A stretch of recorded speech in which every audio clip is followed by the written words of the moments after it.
দর্শক, আমন্ত্রণ যমুনার বিশেষ আয়োজন ডক্টরস অন কোন অনুষ্ঠানে। আপনাদের স্বাস্থ্য বিষয়ক নানা প্রশ্ন সেসবের তাৎক্ষণিক সমাধান নিয়ে আমাদের এই আয়োজন। আমাদের এই আয়োজনে থাকছেন দেশ বরেণ্য আর আধুনিক চিকিৎসা বিজ্ঞানের দক্ষ চিকিৎসকরা। এই পর্যায়ে আজ আমাদের আলোচনার বিষয় শিশুর মনোযোগ ও আচরণগত সমস্যা। আলোচনার জন্য আমাদের সাথে অতিথি হিসেবে আছেন শিশু ও কিশোর মনোরোগ বিশেষজ্ঞ ডাক্তার হুমায়রা শাহজাহান রীতি, লাইফ স্প্রিং কনসালটেন্সি লিমিটেড। বিশেষজ্ঞ চিকিৎসকের পরামর্শ পেতে ফোন করুন 0298240552 এই নম্বরে। আপনাদের সাথে পুরো আয়োজন জুড়ে আছে আমি ডাক্তার আবু সাইদ শিমুল। দর্শক, শিশুদের মনোযোগ এবং আচরণগত সমস্যা কিন্তু এখন দিন দিন বেড়েই যাচ্ছে। এইগুলো অনেকগুলো কারণ থাকতে পারে। দেখা যাচ্ছে মা বাবারা যতটুকু সময় দেওয়া দরকার, আমরা বলছি কোয়ালিটি টাইম অনেক সময় শিক্ষক দিচ্ছে না, বা অতিরিক্ত গ্যাজেটের প্রতি আসক্তি, বিভিন্ন কারণ থাকতেই পারে। কি সেই কারণ বা আমাদের কি করা উচিত, এই সব বিষয় নিয়ে আলাপ করতে আমাদের সাথে অতিথি হিসেবে আছেন ডাক্তার হুমায়রা শাহজাহান রীতি। আপনাকে স্বাগত আমাদের অনুষ্ঠানে। ধন্যবাদ আপনাকে।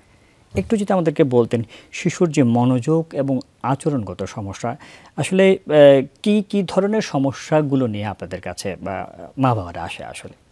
আচ্ছা, খুব ইম্পর্ট্যান্ট আসলে একটা টপিক নিয়ে বললেন। আচরণগত সমস্যাগুলো নিয়ে আসলে আমরা অনেক রোগীরা আসলে পাই, বাবা মারা নিয়ে আসে। তো আমি যদি এইভাবে করে মোটা দাগে ভাগ করি, আচরণগত সমস্যা অ্যাকচুয়ালি ইন্ডিভিজুয়াল কারণে, মানে বাচ্চার সমস্যার কারণেও হতে পারে, পরিবেশগত কারণেও হতে পারে। এখন যদি বাচ্চার নিজের সমস্যার কারণে হয়, যেমন কোনো রোগের কারণে না, হয়তো অন্য মানে ওর কোনো সমস্যা হচ্ছে, যেমন ওর স্লিপ, ঘুমের সমস্যা, এটার জন্য হতে পারে। ও কোনো একটা কারণে মানসিকভাবে চাপে আছে, কোনো রোগ না কিন্তু কোনো একটা স্ট্রেসে আছে, সেটার জন্য হতে পারে। কিন্তু আবার অনেকগুলো কারণ আছে যেগুলো হচ্ছে আসলে রোগের কারণে, যেমন শারীরিক রোগ, মানসিক রোগ। সো শারীরিক রোগগুলো নিয়ে তো আমরা আসলে অনেক কথা বলি, মানসিক রোগের কারণেও কিন্তু এই সমস্যাগুলো হতে পারে, যেটা আসলে দেখা যাচ্ছে না রোগটা, মাস্কড কারণগুলো, যেমন এংজাইটি ডিসঅর্ডার, ডিপ্রেসিভ ডিসঅর্ডার। আচরণগত সমস্যা খুব অপোজিশনাল ডেফিয়েন্ট ডিসঅর্ডার, মানে ব্যবহারজনিত রোগ, বিহেভিয়ারাল রোগ, এটার জন্য হতে পারে। ADHD এক ধরনের নিউরো ডেভেলপমেন্টাল সমস্যা, অটিজমের কারণে হতে পারে। সো এই ধরনের বিষয়গুলোতে চ্যালেঞ্জিং বিহেভিয়ার বা আচরণগত সমস্যাগুলো নিয়ে আসে। বা লার্নিং ডিসএবিলিটি, বাচ্চার সব কিছু ঠিক আছে, বাচ্চার IQ ভালো, কিন্তু বাচ্চা আসলে পড়ার একটা জিনিস হয়তো বুঝতে পারছে না। সো সেই ক্ষেত্রেও তখন ও তো খুব ফ্রাস্ট্রেটেড হয়ে যায়, কারণ ওকে কেউ বুঝতে পারছে না, ও পড়াশোনাও খারাপ করছে। সেই ক্ষেত্রে দেখা যায় যে ওর আউটবার্সটা হয় হচ্ছে আচরণগত সমস্যা দিয়ে। তার এইসব রোগগুলো ছাড়াও প্যারেন্টিং স্টাইলের কারণেও, হার্শ প্যারেন্টিং, অনেক ধরনের প্যারেন্টিং স্টাইলের কারণেও অনেক সময় হতে পারে। আর একটা ইম্পর্ট্যান্ট ইস্যু আমি আসলে বলতে চাই, সেটা হচ্ছে চাইল্ড ম্যালট্রিটমেন্ট। বাচ্চার কোনো কারণে ফিজিক্যালি অ্যাবিউজ হচ্ছে, অথবা ইমোশনালি অ্যাবিউজ হচ্ছে, বা বাচ্চাকে নেগলেক্ট করা হচ্ছে, হ্যাঁ, সেক্সুয়ালি অ্যাবিউজ হচ্ছে। এই সমস্ত কারণগুলোতে বাচ্চাদের ক্ষেত্রে দেখা যায় যে বাচ্চারা তো প্রকাশ করতে হয়তো পারছে না, তখন এই ধরনের আচরণজনিত সমস্যাগুলো নিয়ে আসলে দেখা যাচ্ছে আমাদের কাছে আসছে। একটু খুব সুন্দরভাবে আপনি বলছেন, প্রথম দিকে উল্লেখ করেছেন ঘুমের সমস্যা। আজকাল একটু যারা অ্যাডোলেসেন্ট বা বাচ্চারা, মা বাবারা এসে বলছে ঘুমাচ্ছে না, এটা আসলে কারণ কি কি বলে মনে হয় আপনার? ঘুমাচ্ছে না কারণ যদি বলতে হয়, তাহলে প্রথমে চলে আসবে হচ্ছে যে ডিভাইসের ব্যাপারটা চলে আসবে। কারণ এই ফোনে আসক্তি, এই সমস্যাটা নিয়েই আসলে আমাদের কাছে অনেকে আসে, এবং সারা রাত জেগে হচ্ছে গেম খেলে, অথবা internet addiction, Facebook addiction. So এটা একটা অনেক ইম্পর্ট্যান্ট কারণ, যেটার জন্য আসলে বাচ্চারা ঘুমায় না। বাচ্চাদের কোভিডের পরবর্তী সময় অনেকের আসলে এই যে অভ্যাসটা পরিবর্তিত হয়ে গিয়েছে, বাসার সবারই অভ্যাস চেঞ্জ হয়ে গিয়েছে। সো স্লিপ ডিপ্রাইভেশন জাস্ট রুটিনের সমস্যার কারণে, এটা একটা ইম্পর্ট্যান্ট রিজন। প্লাস সাবস্টেন্স বা নেশা করার কারণে, নেশা জাতীয় দ্রব্যের কারণে অনেক সময় দেখা যায় যে স্লিপ ডিপ্রাইভেশনটা হয়। মানে এই জিনিসগুলো আমরা এখন অনেক পাচ্ছি। সো তাছাড়া তো আরও এই যেই রোগগুলোর কথা আমি বললাম, প্রতিটা রোগেই, বিভিন্ন রকমের রোগেই আসলে এই স্লিপের সমস্যাটা নিয়ে প্রকাশ পেতে পারে। খুব সুন্দরভাবে বলছেন। এই যে লার্নিং ডিসেবিলিটির কথা বললেন, যে একটা তো আসলে ঘুমের সমস্যার কারণে বা ডিভাইসের কারণে, আর কি কারণে আসলে হতে পারে, বা লার্নিং ডিসেবিলিটি এটা যে হচ্ছে, এটা বোঝার আসলে মা বাবার ক্ষেত্রে উপায় কি? আচ্ছা, লার্নিং ডিসএবিলিটি আসলে এমন একটা জিনিস যেটা আসলে আমরা তেমন একটা নলেজ ছিল না আগে, কিন্তু এটা একটা এক ধরনের ডিসঅর্ডার, আমরা বলি স্পেসিফিক লার্নিং ডিসঅর্ডার। সো এখানে দেখা যায় যে বাচ্চার IQ বা ইন্টেলিজেন্স বাচ্চার ভালো, নর্মাল বা অ্যাভারেজ বা মোর দেন অ্যাভারেজ, কিন্তু বাচ্চার অন্য কোনো সমস্যা হয়তো নাই বা থাকতেও পারে। বাচ্চার যেটা হচ্ছে যে বাচ্চার পড়াশোনার কোনো একটা স্পেসিফিক বিষয়, যেমন ও হয়তো গ্রামারটা বুঝছে না, ও গ্রামারের সমস্যা হতে পারে, অথবা ম্যাথসটা বুঝছে না, ক্যালকুলিয়া বলি আমি অন্যভাবে যদি বলি, কেউ হয়তো গ্রামার বুঝছে না, সে হয়তো ম্যাথে তো ভালো, হ্যাঁ, কারণ আইকিউ তার খুব ভালো, বাবা মা বলছে না ও তো সব কিছুই বুঝে, শুধুমাত্র ম্যাথটাও ভুল করছে, তো এটাকে এত বেশি এমফ্যাসিস দেয় না, বা বাচ্চা উল্টা লিখছে। কিন্তু এই জিনিসগুলো হয়তো মাইল্ড লেভেলে থাকতে পারে, কিন্তু যদি এটা পারসিস্টিং থাকে সেই ক্ষেত্রে আমাদের চিন্তার বিষয়, সেই বিষয়ে বিস্তারিত আসলে বলবো। একজন দর্শক রয়েছে আমাদের সাথে, দর্শকের ফোনটা নিয়ে নিতে চাইছি। দর্শক, আপনি কে বলছেন, কোথা থেকে বলছেন, আপনার নাম এবং বয়স বলে প্রশ্নটি করুন। আমি লিপন রয় বলছিলাম, আমি ঢাকা কাঁঠালবাগান এরিয়া থেকে বলছিলাম। জি লিটন সাহেব বলুন। তো আমার বাচ্চার বয়স হচ্ছে 2.5 বছর। জি। তো আমি হচ্ছে বাচ্চাকে সর্দি ঠান্ডা জনিত কারণে ডাক্তারের কাছে নিয়ে গিয়েছিলাম। জি। তো ওখানে যাওয়ার পর বাচ্চা একটু দুষ্টামি করছিল আর কি ডক্টরের চেম্বারে। দুষ্টামি বলতে একটা ওয়েট মাপা মেশিন ছিল, ওইটা ধরে একটু পুল করার চেষ্টা করছিল, টানার চেষ্টা করছিল। তখন ডাক্তার আমাকে বললো যে বাচ্চার একটু হাইপার অ্যাক্টিভিটি মনে হচ্ছে, আপনার একটু নিউরোলজিস্ট দেখাবেন নাকি। আচ্ছা। তো বাচ্চা এমনি ডাকলে রেসপন্স করে, সবকিছুই করছে আমার কাছে মনে হয়। তো এইটা বলার পর থেকে আমি একটু উদ্বিগ্ন ছিলাম একটু। জি, আমরা যদি একটু আপনার কাছে একটু জানতে চাইছি, ওই দিন তো সে নির্দিষ্ট একটা ডাক্তারের কাছে করলো, সে কি বাসাতে এমন করে বা কোনো আত্মীয় স্বজনের বাসায় গেলেও এমন করে? সে তো দুষ্টামি করে না, দুষ্টামি তো সকলের বাচ্চাই করে। এই যে জিনিসপত্র ছুঁড়ে ফেলা বা ধরে ফেলা, এগুলি কি সকল ক্ষেত্রে করে নাকি শুধু নাকি ওই একটি দিন ওই ডাক্তারের কাছেই করলো? না, সকল ক্ষেত্রে আমি আসলে ওইভাবে স্পেসিফিক বলতে পারছি না। সে দেখা যাচ্ছে যে একটা বল নিল, সেটা একটু ছুঁড়ে দিল, বা সে একটা রিমোট দেখলো, হ্যাঁ, সেটা অনেক সময় এমন কি করে যে সে যখন বল নিয়ে খেলছে, সে বল নিয়ে আছে, নাকি আবার বল ছেড়ে আবার অন্য একটা যাচ্ছে, তারপর আবার অন্য একটা যাচ্ছে, এমন কি হয়? এরকমও হয়, ধরেন এক পাশে বল আছে আর এক পাশে তার একটা গাড়ি আছে, খেলনা টয় আছে, হ্যাঁ, হয়তো বল নিয়ে কিছুক্ষণ খেললো, খেলার পর আবার টয়টা নিয়ে খেলতে শুরু করলো। এই দুটোর মধ্যে থাকে না, আবার অন্য কিছুতে চলে যায়? আবার এটা আমি আসলে স্পেসিফিক মোটামুটি আমরা বোধহয় ইয়াটা বুঝতে পেরেছি। আমরা আপনার কি কিছু জিজ্ঞেস করার আছে কিনা?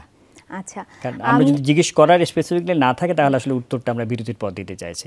ঠিক আছে, আমি শুধু একটু প্রশ্ন করতে চাই যে এটা সব কতদিন ধরে এরকম সমস্যাটা? ওর বয়স তো 2.5 বছর। তো আমি যে নিয়ে গিয়েছিলাম 15 দিন আগে ডক্টরের কাছে। তার আগ পর্যন্ত আমরা এই ধরনের কোনো কিছু ফিল করি না, খেয়াল করেননি। আচ্ছা আচ্ছা, ঠিক আছে। যে আমরা মোটামুটি বোধহয় বুঝতে পেরেছি। লিটন সাহেব কাঁঠালবাগান থেকে বলছেন, আপনি থাকুন আমাদের সাথে। আমরা বিরতির আগে একজন দর্শক ফোন করেছিলেন কাঁঠালবাগান থেকে, লিটন সাহেব, তার 2.5 বছরের বাচ্চা। বলছেন যে উনি একটু উদ্বেগোৎকণ্ঠার মধ্যে দিয়ে বলছেন, একটু দুষ্টুমি করে। সম্প্রতি উনি একজন চিকিৎসকের কাছে গিয়েছেন, পেডিয়াট্রিশিয়ান, সেখানে কিছু দুষ্টুমি করেছে, বা উনি আসলে নিশ্চিত নন তার বাচ্চার আসলে একজন সাইকিয়াট্রিস্টের কাছে যাওয়া উচিত কি উচিত না। একটু যদি বলতেন যে ওনার এই মুহূর্তে কী করণীয়? আচ্ছা, প্রবলেম যেটা অ্যারাইজ করেছে, আমি আসলে বলবো যে যেহেতু বাবা মারা আসলে অনেক সময় বুঝতে পারে না, মনে করে দুষ্টুমি তো করবেই, তখন একজন ফিজিশিয়ান যেহেতু দেখিয়েছে, আমার মনে হয় এটাকে কনফার্ম করার জন্য অবশ্যই একজন স্পেশালিস্ট সাইকিয়াট্রিস্টের কাছে যাওয়া উচিত ফার্দার ফলো আপের জন্য, এবং তখন হয়তো উনি দেখলে ওই জিনিসটা বলতে পারবে। বিভিন্ন স্ক্রিনিং টুল আছে। আমি সেটাই বলতে চাচ্ছেন, যেটা বিজ্ঞানসম্মত, মানে ঘরে উদ্বেগ উৎকণ্ঠার মধ্যে দিয়ে বসে থাকার তো আসলে এখন তো বিজ্ঞান অনেক দূর এগিয়ে গিয়েছে, চিকিৎসা বিজ্ঞান। আপনার নির্দিষ্ট সংখ্যক, যেমন কি আমাদের টাইফয়েড হলে, আমি এভাবে বলি আর কি, কারো টাইফয়েড হলে, জন্ডিস হলে যেমন মাপার জন্য ইনভেস্টিগেশন রয়েছে, আপনাদের তো নির্দিষ্ট টুল রয়েছে, সেগুলি স্ক্রিনিং টুল দিকে তো আসলে আপনারা বুঝতে পারেন যে তার সমস্যা আছে কিনা। আর এখানে আমি জাস্ট অ্যাড করি, এডিএইচডি হচ্ছে, যদি এটা এডিএইচডি হয়ে থাকে, আমি বলছি না এডিএইচডি, যদি হয়ে থাকে, এডিএইচডি হচ্ছে এমন একটা ডিসঅর্ডার যেখানে আসলে ওষুধের দারুণ রেজাল্ট হয়। আবার আমরা এটা বলি যত আগে উনি যাবেন তত আগে তার আর্লি রেসপন্স করবে, সুন্দর করে রেসপন্স করবে, রাইট? জি। যেটা এই প্রসঙ্গটা যেহেতু উঠেছে, একটু এডিএইচডি সম্পর্কে আসলে আমরা একটু আলাপ করি, যে এডিএইচডি আসলে বিষয়টা কি? আচ্ছা, এডিএইচডি হচ্ছে এক ধরনের বুদ্ধির বিকাশজনিত রোগ, নিউরো ডেভেলপমেন্টাল ডিসঅর্ডার আমরা বলি। এখানে আসলে 3টা কম্পোনেন্ট আছে। একটা হচ্ছে হাইপার অ্যাক্টিভিটি, মানে অতি চঞ্চলতা, বাচ্চা খুব চঞ্চল থাকবে, এক জায়গায় বসবে না, খুব অস্থিরতা করবে, ছুটে বেড়াবে। সেকেন্ড হচ্ছে ইনঅ্যাটেনশন, বা কোনো কিছুতে ওর মনোযোগ থাকবে না, মনোযোগ রেখে কিছু একটা কাজ করতে পারবে না। আর থার্ড হচ্ছে ইম্পালসিভিটি, মানে হুট করে একটা জিনিস করে ফেলবে, ওর জন্য রিস্কি রাস্তা, হঠাৎ করে রাস্তা পার হয়ে যাবে, ও নিজের বিপদটাও বুঝবে না। সো এই তিনটা জিনিস, এটা অনেক সময় দেখা যায় শুধু একটা বাচ্চার হাইপার অ্যাক্টিভিটিটাই থাকে বেশি, অন্যগুলো নাই। আবার অনেক সময় সবগুলোই থাকে, অনেক সময় ইনঅ্যাটেনশন বেশি। সো এই পুরো বিষয়টা মিলে হচ্ছে ADHD, এবং সেটা 12 বছরের আগে অবশ্যই শুরু হতে হবে। আর হচ্ছে এটা টানা 6 মাস এই সিমটমগুলো থাকতে হবে, এবং শুধুমাত্র বাসায় দুষ্টুমি করছে এটা হলে হবে না, এটা মাল্টিপল সেটিংসে হতে হবে। যদি এই সবগুলো ক্রাইটেরিয়া ফুলফিল করে তাহলে DSM-5 একটা গাইডলাইন, সেটা ওয়াইজ এটা হচ্ছে ADHD আমরা ডায়াগনোসিস করতে পারি। পরবর্তীতে তো যে টুলসের কথা বলছিলাম আছেই। আচ্ছা, এইসব ক্ষেত্রে আসলে এইগুলির যখন আপনাদের কাছে আসে কিছু টুলস দিয়ে তো আসলে আপনারা একটা আমরা রোগ তো নির্ণয় করেনি, এর পরবর্তীতে ক্ষেত্রে আসলে চিকিৎসা পদ্ধতিটা কি? আচ্ছা, ADHD যেটা আমি বলছিলাম দারুণ রেসপন্স করে হচ্ছে প্রপার টাইমে, প্রপার মেডিকেশনে, প্রপার ওষুধে। কাজেই ওর ডায়াগনোসিস করার পরে অবস্থা অনুযায়ী, বয়স অনুযায়ী আমরা হচ্ছে ওষুধ দিব। সেই ওষুধগুলো অবশ্যই, আমরা একটা ভুল ধারণা আছে যে ঘুমের ওষুধ দিয়ে রাখে সাইকিয়াট্রিস্টরা, এটা আমি এই জন্য ইচ্ছা করে বললাম, কারণ এটা কোনো ঘুমের ওষুধ না, এটা সায়েন্টিফিক ওষুধ। প্রথম দিকে হয়তো ঘুম আসে, সেটা তো অ্যাডজাস্ট হয়ে যায় শরীরের সাথে, বা আপনাদের কাছে গেলে ডোজেরও একটা কিছু ওষুধ এটা হয়, আবার কিছু ওষুধে আবার কিন্তু ঘুম আসেও না, নর্মাল থাকে। সো এইটা একটা মিথ। তো এই যে ওষুধগুলো দেয়, এই ওষুধগুলো ছাড়াও কিছু কাউন্সিলিংয়ের বিষয় আছে, সাইকোথেরাপি বলি আমরা, এটা হচ্ছে বাচ্চার দেওয়া হয়, প্লাস বাবা মারও দেওয়া লাগতে পারে। এটা আসলে এই ধরনের যেগুলোর ক্ষেত্রে আমরা মা বাবাদের ক্ষেত্রে আমি যেটা বলি, এইগুলির ক্ষেত্রে কিন্তু একটা তো ওষুধের বিষয় রয়েছে, আর একটা মা বাবার ক্ষেত্রে ধৈর্যের একটা বিষয় রয়েছে। এগুলি কিন্তু খুব দ্রুত কিন্তু রেসপন্স পেয়ে যাবে। আমাদের মতো একটা ডায়রিয়া নিয়ে আসলে একটা ওষুধ দিয়ে দিলাম, 5 দিনের মধ্যে ভালো হয়ে যাবে, বা টাইফয়েড নিয়ে আসলাম, এইসব ক্ষেত্রে আসলে সেটা না। ওইটাও একটু বিবেচনা রাখতে হবে যে বারবার গিয়ে আপনাদের কাউন্সেলিং বা ওষুধপত্র ডোজ এদিক সেদিক করে খুব ভালো একটা ফলো আপ করা। খুব সুন্দরভাবে বলছিলেন। আরেকটা বিষয় আপনি প্রথম দিকে আলাপ করছিলেন যে হার্শ প্যারেন্টিং একটা বিষয়, যে হার্শ প্যারেন্টিংটা কি, এটার কি কি ক্ষতিকারক, এবং এটার থেকে আমরা বলবো বিরত থাকতে হলে কি কি করা উচিত, এই সব বিষয় নিয়ে আমরা আলাপ করবো। আমরা আলাপ করছিলাম যে হার্শ প্যারেন্টিং নিয়ে, যে হার্শ প্যারেন্টিংটা আসলে কি, এটা যদি একটু বলতেন। হার্শ প্যারেন্টিং হচ্ছে এক ধরনের প্যারেন্টিং স্টাইল, সন্তান প্রতিপালনের এক ধরনের ওয়ে, যেখানে অ্যাকচুয়ালি যদি আমি বলি এটা মেইন ক্রাইটেরিয়া কি, এটা বাচ্চার সাথে বাবা মার যেই সম্পর্কটা, বাবা মা হবে খুবই কড়া শাসন করে না, খুব কড়া শাসন করে। শাসন যদিও ইম্পর্ট্যান্ট, কিন্তু এমন কড়া শাসন যে সব সময় মারছে, যেটা বলছে সেটাই না শুনলে মানে ফিজিক্যাল পানিশমেন্ট দিচ্ছে, এই ধরনের বিষয়টা থাকে। রুলস থাকে, কিন্তু সেই রুলসটা খুবই ইনফ্লেক্সিবল থাকে, মানে সেটা রুলের বাইরে যাওয়া যাবে না। বাচ্চার নিজস্ব স্বাধীনতা প্রকাশের ক্ষমতা থাকে না, বাচ্চাকে বাবা মা যা বলবে সেটাই করতে হবে, এরকম একটা। এবং ইমোশনাল যে অ্যাফেকশন, ইমোশনটা আসলে ওভাবে করে প্রকাশ করে না। ভালোবাসা, যে আমি বাচ্চাকে ভালোবাসি, এই কথাটা আসলে বলা হয় না তেমন একটা। মনে হয় মা বাবা মনে করেন একটু কড়া থাকলেই এটাই ভালো বাচ্চার জন্য। সো এই ধরনের একটা প্যারেন্টিং স্টাইল হচ্ছে হার্শ প্যারেন্টিং।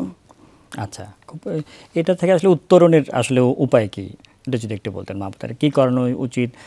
কারণ একটু যদি অনেকের মধ্যে কনফিউশন থাকে যে আমাদের সময় দেখা যাচ্ছে যে হ্যাঁ বাবারা একটু বকা দিত, খুব যে মারতো তা না, কিন্তু মা বাবারা তো মারতো, এবং দেখা যাচ্ছে যে আমরা অনেক ক্ষেত্রে বাবার সামনে টিভিও দেখতাম না। সেই সময়টা থেকে অনেক ক্ষেত্রে এখন দেখা যাচ্ছে যে মা বাবার অনেক বেশি একেবারে বন্ধু হয়ে যাচ্ছে। কিছু মানুষকে এই ধরনের বলতে শোনা যায় যে এই যে আপনি বলছেন ড্রাগ অ্যাবিউজের কথা, সেক্সুয়াল অ্যাবিউজের কথা, বা অন্য অনেক কিছু, যে ডিভাইসের আসক্তি, এই সব কিছু কি খুব বেশি ছাড় দেওয়ার ফলে হয়ে যাচ্ছে, নাকি আসলে কিছু শাসনের আসলে প্রয়োজন রয়েছে? সুন্দর করে বলেছেন। আসলে আপনি যেটা বললেন যে সব দিয়ে দিচ্ছে, সেটা আবার আরেক ধরনের ব্যাড প্যারেন্টিং স্টাইল। সেটা হচ্ছে পারমিসিভ প্যারেন্টিং, যেখানে কোনো না নাই, তুমি যা চাচ্ছ তাই দিয়ে দিচ্ছি, এরকম একটা ব্যাপার। সো সাথে সাথে আরেকটা হচ্ছে আমি কিছুই দেখছি না, শাসনও করছি না, আবার যা চাচ্ছে দিচ্ছিও না, আমার কোনো হেডেক নেই, এটা নেগলেক্টেড প্যারেন্টিং স্টাইল। এগুলো সব ব্যাড প্যারেন্টিং স্টাইল। আসলে প্রপার হচ্ছে যে আমি হচ্ছে একটা শাসনে বড় করব, আমি পুরোপুরি বন্ধু হব না, একটা ফাইন লাইন থাকবে, আমাকে ও শেয়ার করতে পারবে ওর প্রবলেমের কথাগুলো, আমাদের মধ্যে রুলস থাকবে, কিন্তু সেটা আমরা প্যারেন্টস আর বাচ্চা আমরা একসাথে বসে সেট করব। আমার মাথায় থাকবে আমি আমার বাচ্চার ভালোর জন্য কী কী চাই, কিন্তু আমি সেটা চাপিয়ে দেব না, সেটা আরেকটু যদি আমরা একটু বড় দাগে আসলে চিন্তা করি যে আমরা যেরকম আমাদের মা বাবাদেরকে আদর্শ বাবাকে আদর্শ মনে করতাম, এখন আমাদের শিশুদের সামনে কি আমরা সেরকম আদর্শবান হিসেবে নিজেদেরকে উপস্থাপন করছি কিনা আমাদের আচার আচরণে বা আমাদের দৈনন্দিন কথাবার্তায় বা আমাদের সকল কিছুতে, সেটাও কিন্তু একটা ভাবনার বিষয় কিন্তু থেকেই যায়। খুবই ইম্পর্টেন্ট, কারণ এটা তো অবজারভেশনাল লার্নিং। বাবা মা কি করে, বাবা মা তো আইডল, বাবা মা কি করে সেটাই আমরা বাচ্চাদেরকে বলতে শুনি যে বাবাই তো সারাক্ষণ মোবাইল নিয়ে থাকে, মাই তো সারাদিন ফোন নিয়ে থাকে, আমি তাহলে কেন নিব না। অর্থাৎ এই বিষয়গুলো আমাদের মা বাবাদের দিক থেকেও আসলে একটু সচেতন হতে হবে, তাদেরকে একটা আমরা বলি একটা ফাইন লাইন সেটা টানতে হবে, তাহলে আমাদের শিশুরা ভালো থাকবে। আমরা অনুষ্ঠানে একদম শেষ পর্যায়ে চলে এসেছি, এতক্ষণ আমাদের সাথে থাকার জন্য আপনাকে অসংখ্য ধন্যবাদ। ধন্যবাদ আপনাকেও। দর্শক, যেমনটি আসলে শুনছিলেন, শিশুদের মধ্যে বিভিন্ন টানাপোড়েন থাকবে, কিন্তু খুব বেশি শাসনের বেড়াজালে তাদেরকে আবদ্ধ করা যাবে না। আমরা একটা বলছি খুব একটা ফাইন লাইন যদি টানি, আমরা তাদেরকে বুঝতে চেষ্টা করি, তাহলে দেখা যাচ্ছে যে তারা আরও সুন্দরভাবে বেড়ে উঠবে। এবং তারা সুন্দরভাবে বেড়ে উঠলে আমরা দিন শেষে এটা কি চাই, আমাদের সারা জীবনের অর্জন এটাকে আমাদের শিশুটা খুব সুন্দরভাবে বেড়ে উঠুক, সে একজন আদর্শবান মানুষ হোক এবং সেই সমাজের কাছে যেন আমরা বলতে পারি যে না, আমি অমুকের মা বা অমুকের বাবা। আমাদের দিন শেষে চাও তো এটাই। সুতরাং আমরা সকলে গাড়ি বাড়ির দিকে চিন্তা তো অবশ্যই সবার করণীয় আছে, কিন্তু শিশুকে তার যত মনোযোগ আচরণগত সমস্যা না হয়, সেই জন্য সুন্দরভাবে বেড়ে ওঠে, সেজন্য আমাদের একটু সময় ব্যয় করতে হবে। আমাদের শিশুরা সুস্থ থাকুক, শিশুরা সুন্দরভাবে বেড়ে উঠুক, আমরা সুস্থ থাকি, এই কামনে আজকের মধ্যে বিদায় নিচ্ছি। আল্লাহ হাফেজ।